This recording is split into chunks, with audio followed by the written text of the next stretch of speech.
Hello my loves and welcome. My name is Kellyanne and I am talking today about the 5 things that you need to know on your spiritual journey. And there is actually a bonus 6th thing that I discovered while I was talking about this on my podcast, on the Vibrant Coven podcast, which is on Spotify and a bunch of other places where you can listen to podcasts. So if you're into that kind of thing, go check it out. But it's incredible how once you start talking about the 5 things, there are 80 other things that come to mind. But I think these 5 are very important, and the 6th is probably where I should start, actually. So I'm going to start with the bonus 6th thing, which is self-compassion. Okay. One of the reasons that we often find ourselves on personal growth or spiritual journeys is because we can witness suffering, we can witness that something is wrong, and then we ultimately feel a desire to do something about it. So like, you're not going to take a step forward into the journey, onto the path, unless you feel like there's somewhere I gotta go, there's somewhere I need to be that is better than here. And when you see other people hurting, compassion is the space that you embody wherein you are witnessing their suffering and you feel compelled to do something about it, to support them, to communicate your love for them, or to just show and offer kindness. Self-compassion is the most important thing and the first place where you should always start, because with any aspect of the healing journey, because if you're not available for witnessing your own suffering and you don't make yourself available for investing time, energy, money into alleviating your own suffering, then first of all, what are you doing? But second of all, why are you giving to other people what you are not able or willing to give to yourself? That's really the first place to start on your spiritual journey.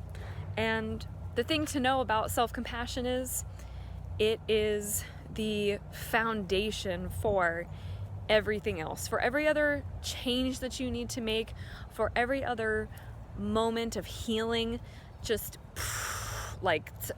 growth and understanding, inner standing.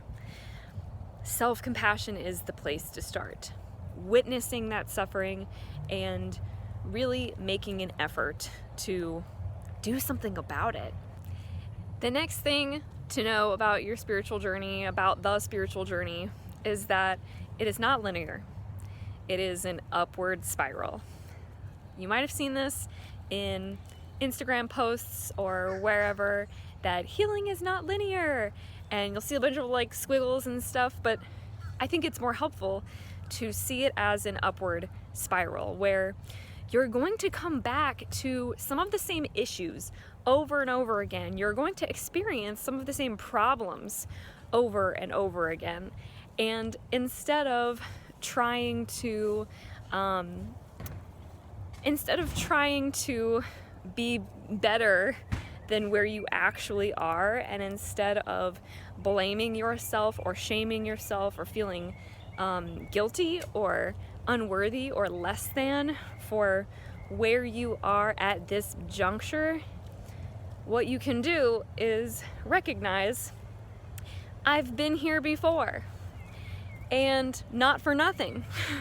I've been here before because I needed to learn something from the previous time that I was here, and now that I'm here again, what I can do is I can be really grateful for where I've come from and what I've already learned, because it's helping me already to apply it to what is going on right now. And I get to use what I've learned going into the future. How great is that you've already experienced this, and that means that you're not new to it and you're not You're not going to be maybe taken off guard by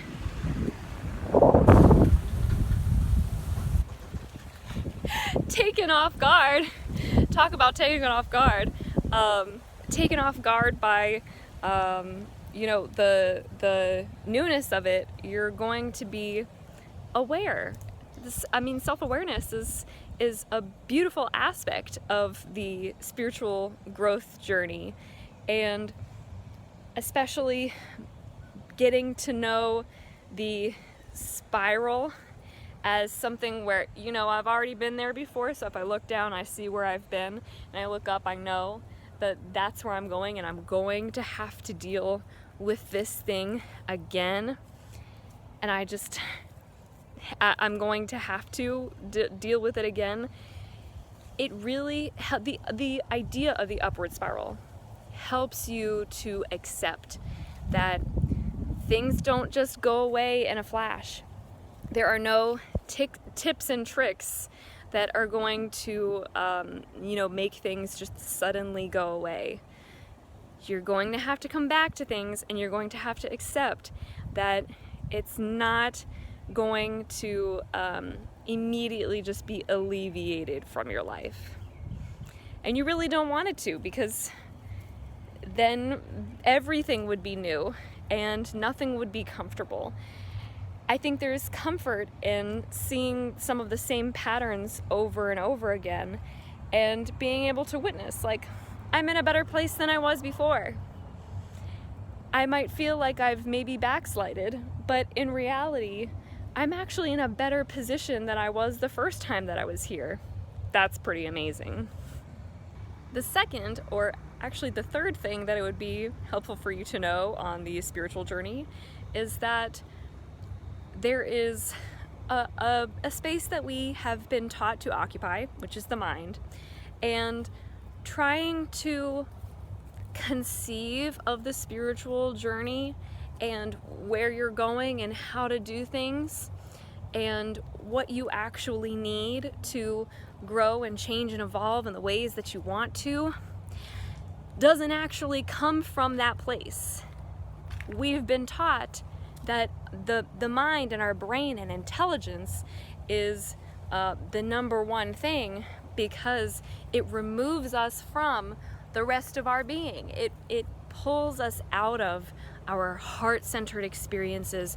It pulls us out of our sexual and grounded experiences. It pulls us away from the information that we get from the 2 million neurons that are located in our gut, which tell us very valuable information that we are told we should second guess and only react logically and reasonably in our world to.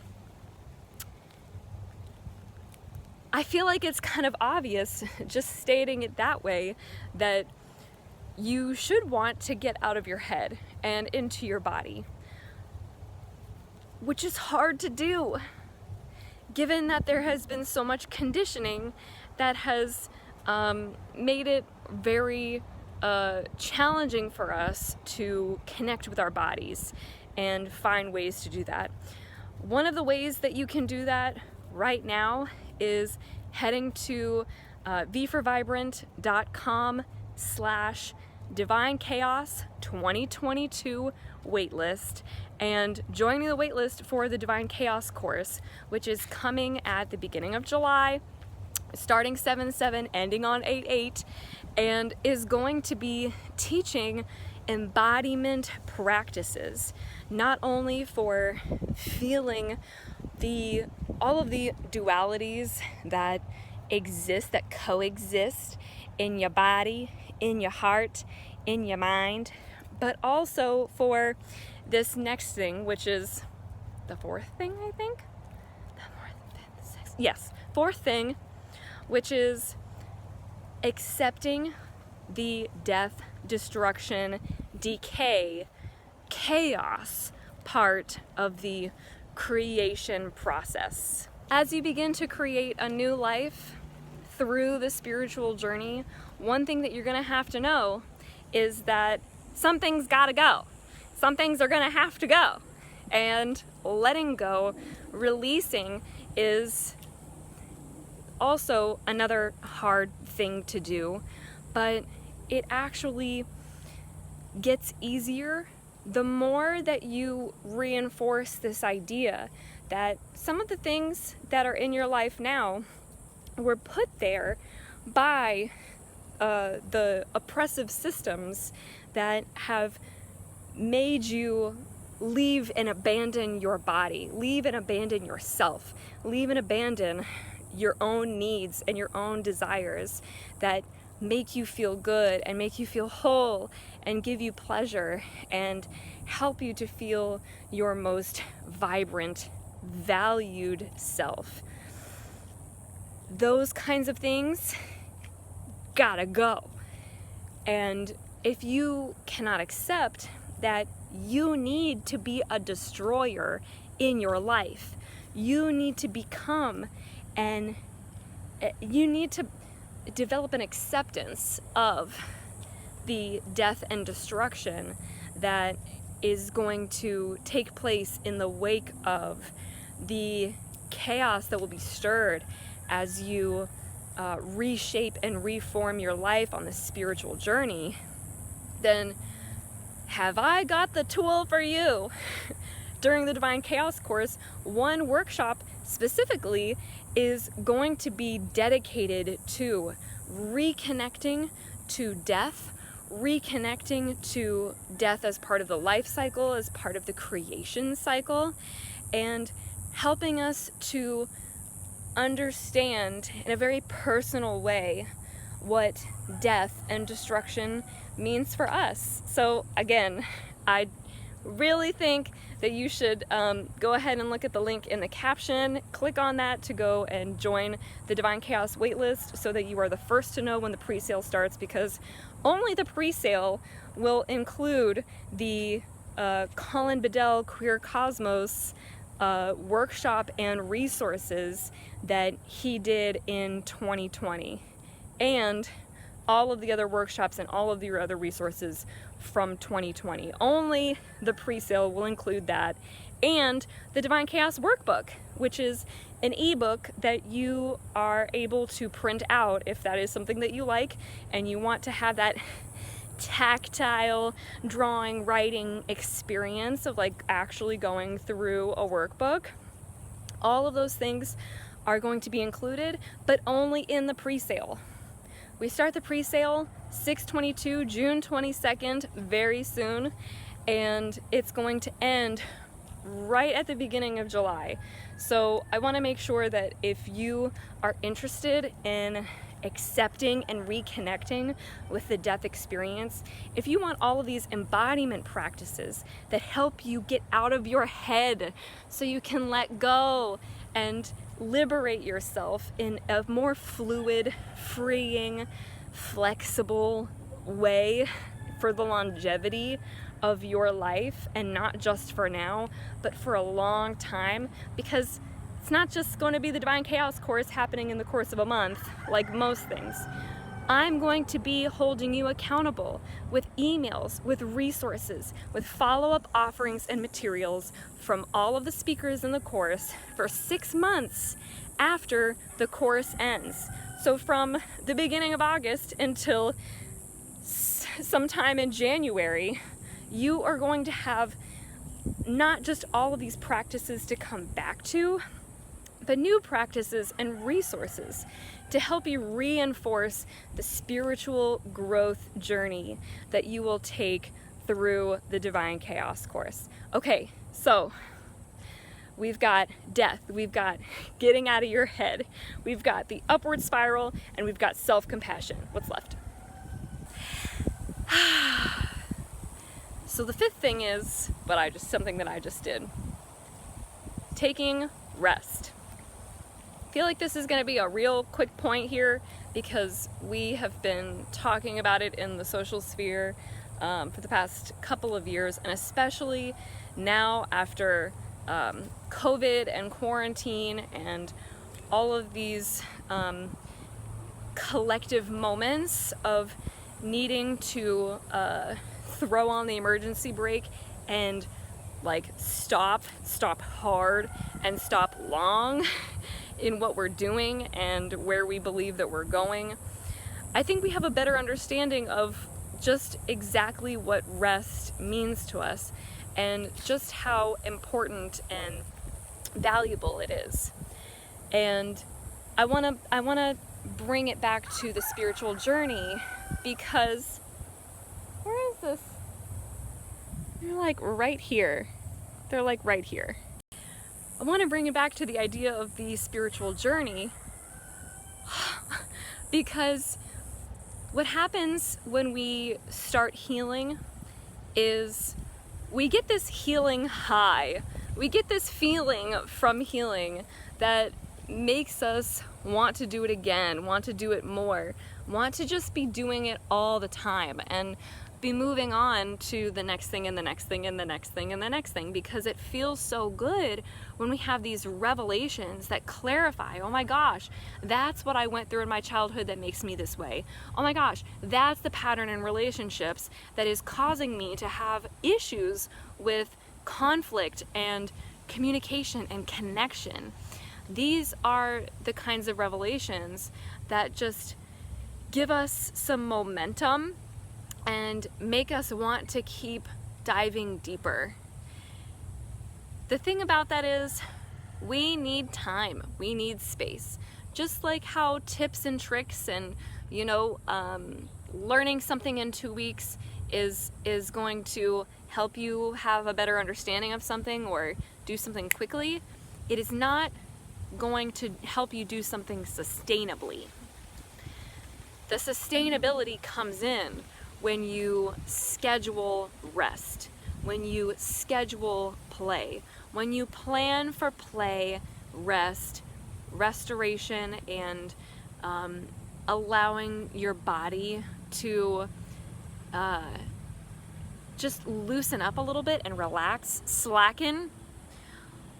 What happens is you're able to integrate the lessons that you've learned from all of these revelations. And the universe has time while you are still in like the bubble of that beautiful new shiny feeling to send you a couple of experiences to help reinforce for you all of your revelations. So it's not just helpful because you're going to get to sit with that and acknowledge like, wow, look what I've learned. I'm really glad to have learned this thing. But also, you are going to then invite in, with the space that you create through rest and play, experiences that help you reinforce and strengthen your understanding of and your belief in the beauty of the healing lessons that you have learned. And lastly, but not leastly, you might be, on your spiritual journey especially, you might be compelled to talk with other people about it and to explain what you're going through, and especially for, all of the up-leveling that takes place, that you use rest to help you integrate and reinforce and take space away from all of the healing highs so that they don't dip into, the cavernous abyss that awaits below. You might be compelled to communicate with people about all of these things that you're learning.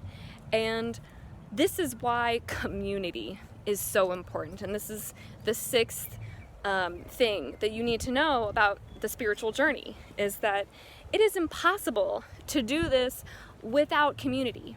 And that doesn't mean that you need to go and look for community. It doesn't mean that you need to go and find spiritual people. It just means that you need to be able to commune with the people who are in your life.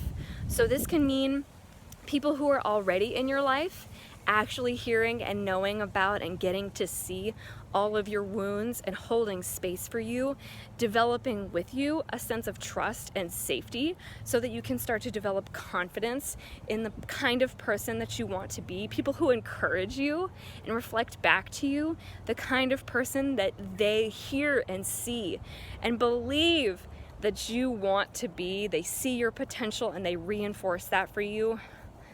But also, it means coming back to the destruction, coming back to the the death and the decay process. You might need to acknowledge that there are some people in your life who are not communion, do not feel like taking the body of love and justice and grace and feeling nourished by it. Yes, I just used actual communion to talk about the spiritual, non-Christian, non-Catholic journey. Isn't that fun? You need people in your life that you can commune with who are actually nourishing and nurturing. And if there is anybody in your life from whom you do not get that experience, it's time. It's time to let them go. It's time to set boundaries and acknowledge for yourself that whenever you release situations, opportunities, relationships, what you are doing is you are making space for new people and new things and new situations to come into your life. So if it feels really hard for you to think of community as something that you have to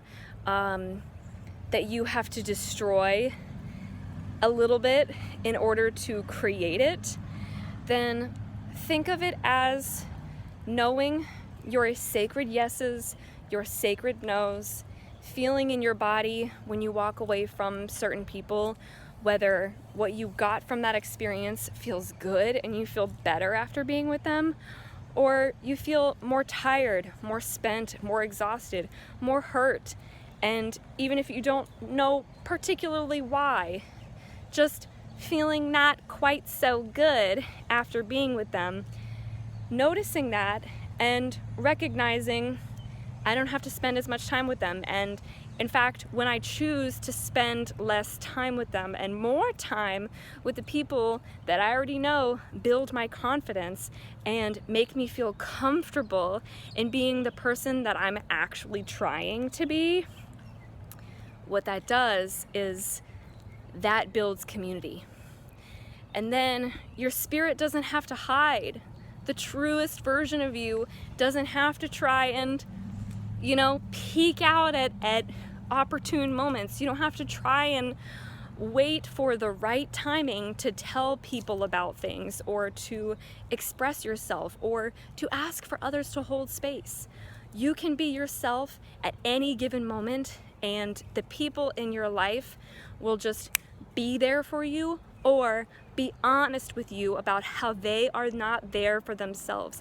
That is the kind of communion that you need, that you deserve, and that you should aim to desire on your spiritual journey. And speaking of community, the Divine Chaos course is going to be have a limited number of participants so that the community that we create through it is intimate and we can develop a sense of safety and connection by talking about the personal experiences that relate to all the Divine Chaos topics, such as finding our way through the in-between, that feeling of being in the middle of a shitstorm and trying to find peace, trying to find our center, trying to find some essence of calm in it, recognizing our divine blueprint so that we can start to see where we are choosing negative chaos, where and how we are choosing to disrupt our spirit's peace, and so many other things. I could go and list all of them, but what I really would love for you to do is go and join the waitlist so that you can be first to hear about all of the workshops, all of the topics, see all of the resources for yourself, and know whether this is right for you. I hope that these 6 things have helped you and that you have learned something here. I would love to hear in the comments how this has resonated for you, what you have learned, if there is one specifically that resonates more than any of the others. And be sure to just give me an update on where you're at in your spiritual journey. I love you so much. You are deserving of all the love you desire, and I hope you have a beautiful, wonderful rest of your day. Mwah, and mwah, and mwah.